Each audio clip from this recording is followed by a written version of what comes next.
Sir, Thank you so much. Thanks for coming. what an honor. Honor for me too. What a real honor, sir. Nice to Really, meet you. truly, such a pleasure. So encouraging. Yeah. I mean, in so many ways, to see just the remarkably stoic nature of the people of Ukraine. And of course, your messaging that I think is reflected in their courage and in their determination and in their perseverance and resilience is just, it's, you know, it's to see the children, to see in their eyes. Yes. It's palpable, the anxiety, and yet the strength of the Ukrainian people is something that is really awe-inspiring in truth. So it's, and of course, you know, your messaging is the reason for that. So it's remarkable to see how you are, you know, holding this country and We have good country. Well, We hold each other. Yes. And thank you very much for your coming and your messages, because your coming is also a big message, and for us it's very important. we had an incredible experience today. We met a family, Natalia and Yuri, two parents who have 5 children of their own, and they received, Family house, yeah. they have a family house, but they took 4 more children.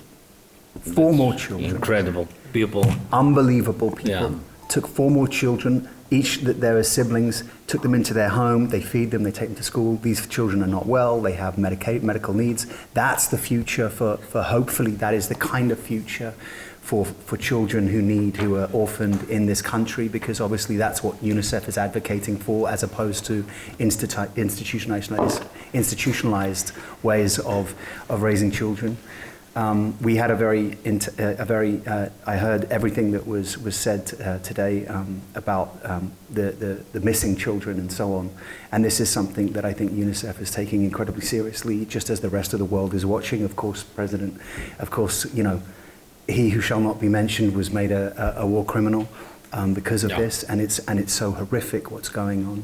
But I think that If we can create, sorry for interrupting, if we can create our 2 teams jointly to create the points, step by step, what to do, if we can work, because of course informational wave about the children, how to bring them back and to do everything, this infrastructure for children, educational network, and if we can prepare and then do big informational wave, because you know sometimes when they are like children, when they are waiting, you give straight messages that you will be at home, and then they begin to wait, but you don't have all facilities, and it's also will be big, that's right. not good kick for them, and that's why I think if we can work a little bit. I visited a school in Irpin today. There were 2 bomb shelters within the school. Each could take about 300 to 500 children, and UNICEF has set them up. Great. And they look like the child-friendly space. It's the light. It's the appropriate, safe shelter for children in these circumstances. And I think that is a very important issue for UNICEF. And I certainly saw one today. I'm a member of a Buddhist organization since I'm 16, and my mentor is a Japanese man in Japan, a man named Daisaku Ikeda. And in 1994, he wrote a message of encouragement to the youth of the UK. He wouldn't see them, but he sent this message. This is an excerpt from the message that he sent to these children for them to listen to. He reserved himself from being there.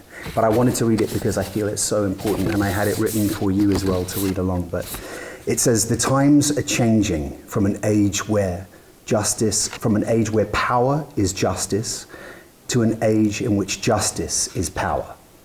In this new age, the supreme guiding principle will be the benefit of all humanity rather than the interests of one particular nation or ethnic group. We will see the transformation of history from the revolution of the external environment to that of the inner self, the inner human revolution. It will be an age in which the actions of leaders will naturally be based on the guidelines of making all mothers happy. A great future lies ahead of you. You must fix your eyes on that future, never losing sight of your goal, even for one single moment. Centuries, tens of centuries have waited for you to arrive and have been preparing for you. You are the ones who have appeared now so mystically. Your victory would be the victory of humanism. Your defeat would be the defeat of hope. Hence, you must win in everything. You must fight with an indomitable spirit. Once fortune was against a knight who was captured in battle by his enemies and had his castle confiscated. Where is your castle now? They asked, laughing scornfully. You have lost everything, they implied. The knight answered resolutely, holding his head high. My castle is in my heart. Cool. You have a heart. Thank you so much. You have a strong heart, and thank you for everything you do. So Thank you so I wanted to give this to you. Thank you. Great. It's written here in. It's written there. I used to read this every day. It's written for Близько. you. Ukrainian language. I had it translated, but I used to read it when I was a child just to try and give myself the courage as well. But Daisaku Ikeda, yeah. Thank you so much. Great honor. Thank you. Thank you so much, man. What a pleasure. Thank you. Thank you. Thank you. Thank you. Good luck, peace, and come back. Good luck, Bonjour. Was great. Gonna win. Slava Ukraine. By the way, if I could show you a video that my mother wrote, you would see this. My mother, well, it's on my phone. My mother sang the Ukrainian national anthem. She says, if you see Zeleński, you tell him to win. She sings the national anthem in English. And she's like, she learns it. She's great. But thank you. Thank you so much. Thank you.